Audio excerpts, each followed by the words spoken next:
Ya. Oke, perkenalkan kami dari kelompok 2. Kami ingin mempresentasikan tugas akhir mata kuliah Software Design Pattern dengan dosen pengampu Pak Aji. Adapun tema yang kami bawakan yaitu adalah template method. Bisa langsung next saja.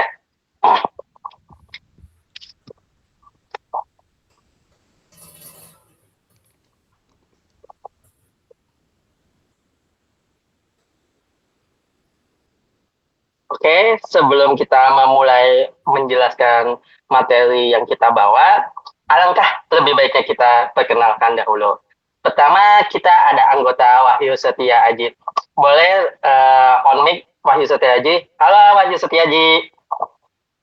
Oke. Selanjutnya ada Rama Nusa Bakti. Halo Rama Nusa Bakti. Oke, selanjutnya saya sendiri Desmond Dewi Saputra. Lalu anggota terakhir yaitu Dafa Alfauzia. Halo Fauzi. Oke. Selanjutnya kita akan membahas apa yang dimaksud dengan template method.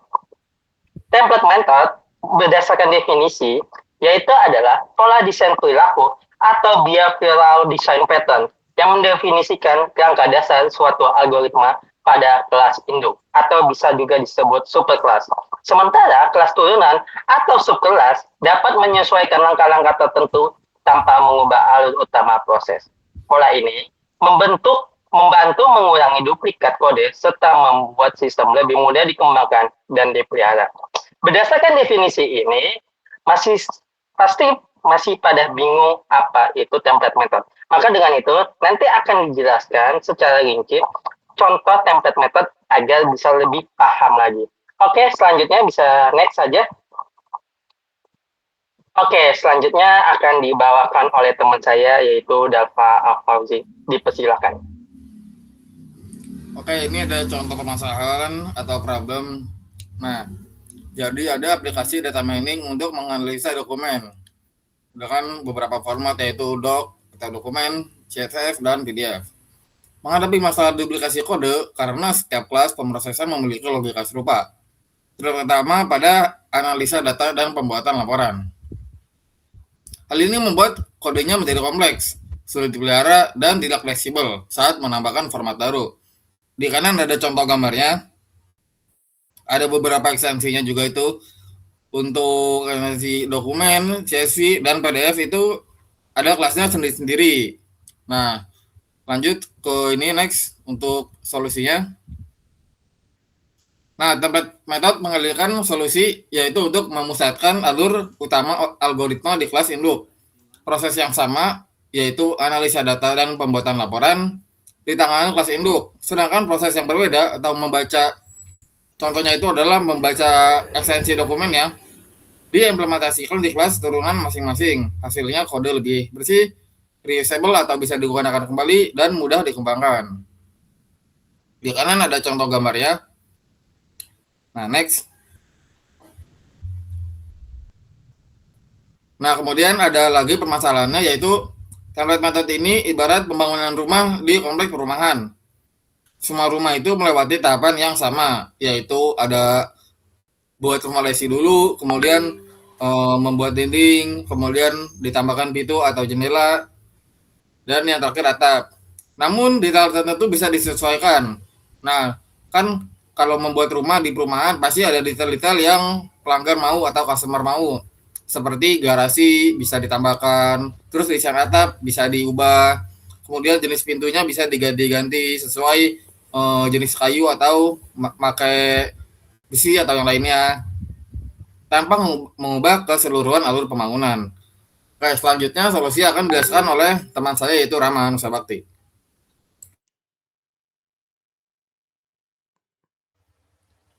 Nah, oke baik, di sini saya akan membahas solusinya ya. Nah, untuk solusinya sendiri kita yaitu membuat dua kelas. Yang pertama ada abstrak kelas. Nah, abstrak kelas ini untuk menentukan alur utama algoritma melalui template method dan serta mendefinisikan langkah-langkah dari proses tersebut.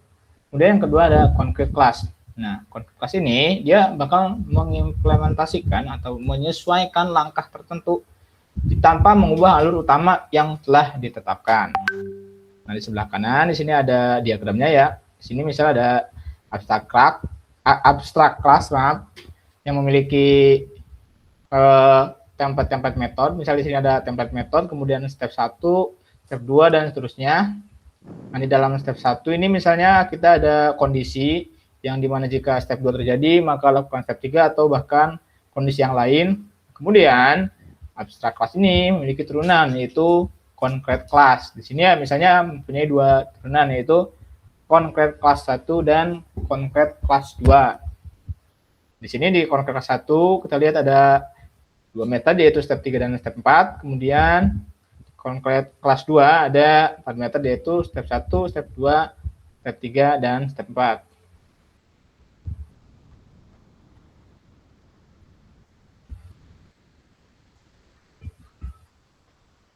Oke, lanjut. Kemudian di sini ada pseudocode. Nah, di sini pseudocode ini menjelaskan mengenai dari apa yang akan kita buat nantinya. Pseudocode ini ibaratnya kode yang dapat dipahami oleh manusia karena dibuat dengan bahasa-bahasa yang berdekatan dengan bahasa manusia. Nah, untuk kasusnya, pertama di sini kita ada abstract class yang bernama GameAI, memiliki beberapa metode. Kemudian di sini juga kita mempunyai dua concrete class, yaitu Ox AI dan Monster AI yang sama-sama memiliki beberapa metode. Nah, di sini ada contoh kodenya. Coba kita bahas. Pertama, di sini ada kelas yang bernama Game AI. Di mana Game AI ini memiliki metode turn, yang dimana di dalamnya juga ada beberapa metode kayak collect resource, build structures, build units, attack, dan lain-lain. Kemudian si kelas Game AI juga memiliki metode collect resource. Nah, di collect resource ini ada perulangan yang menggunakan for each.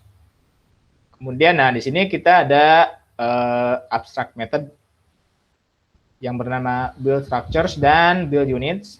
Nah, kemudian ada metode juga metode attack, di mana di sini ada kondisi. Jadi jika enemy-nya null, dia panggil metode sense code. Kalau tidak null atau kebalikannya else, dia manggil metode send warriors. Nah, kemudian ini paling bawah ada dua abstract method tambahan yaitu sense code dan send warriors. Nah, di sini kita bikin concrete class yang bernama Ox AI yang merupakan turunan dari abstract class Game AI. Artinya dia harus memiliki abstract method yang dimiliki oleh si abstract class orang tuanya. Nah, kita lihat di sini ada 4 metode abstrak ya. Ada build structures, ada build units, sense code, dan send warrior.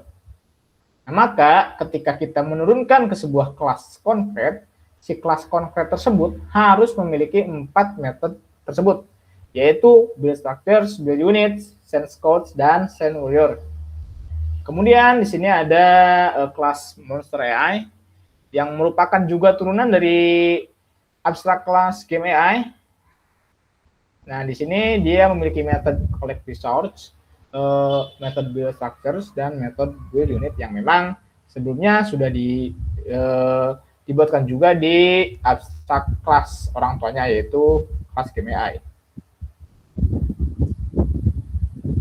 Nah, kemudian di sini mengenai kapan digunakan metode ini akan dibahas oleh teman saya yaitu Wahyu. Silakan Wahyu. Oke, untuk template method sendiri itu kapan digunakan? Digunakan ketika beberapa proses memiliki alur kerja yang sama, tetapi beberapa langkah di dalamnya perlu dijalankan dengan cara yang berbeda. Ini memungkinkan kelas turunan menyesuaikan bagian tertentu dari algoritma tanpa mengubah struktur utama yang telah ditetapkan oleh kelas induk. Pola ini cocok digunakan ketika terdapat beberapa kelas yang memiliki algoritma hampir sama dan hanya berbeda pada beberapa langkah kecil. Dengan memindahkan bagian yang sama ke kelas induk, Duplikasi kode dapat dikurangi sehingga kode menjadi lebih rapi, mudah dipelihara, dan lebih mudah dikembangkan. Next. Nah, cara implementasi dari template method ini dimulai dengan memecahkan algoritma menjadi beberapa langkah yang lebih kecil.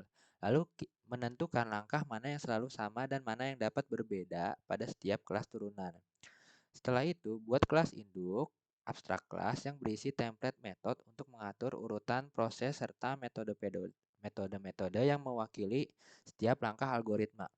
Langkah yang wajib diimplementasikan oleh kelas turunan dibuat sebagai metode abstrak, sedangkan langkah yang bersifat umum dapat diberikan implementasi bawaan. Jika diperlukan, tambahkan hook sebagai titik ekstensi untuk memberikan fleksibilitas tambahan. Selanjutnya, buat kelas turunan, concrete class yang mengimplementasikan atau menyesuaikan langkah-langkah tertentu sesuai kebutuhan tanpa mengubah alur utama algoritma. Next. Kemudian dari kelebihan dan kekurangan dari template method ini, untuk kelebihannya memungkinkan kelas turunan menyesuaikan langkah tertentu tanpa mengubah alur utama algoritma. Yang kedua, mengurangi duplikasi kode dengan memindahkan bagian yang sama ke kelas induk. Yang ketiga, membuat kode lebih terstruktur dan mudah dikembangkan. Untuk kekurangannya, ada kelas turunan harus mengikuti struktur algoritma yang sudah ditentukan. Kemudian berpotensi melanggar prinsip Liskov Substitution Principle atau LSP jika implementasi pada kelas turunan terlalu berbeda dari yang diharapkan. Semakin banyak langkah dalam template method, semakin sulit kode untuk dipahami dan dipelihara. Next. Oke, begitu saja dari kelompok 2 mengenai template method. Kurang lebihnya mohon maaf. Assalamualaikum warahmatullahi wabarakatuh. Waalaikumsalam warahmatullahi wabarakatuh. Kode doang, jir.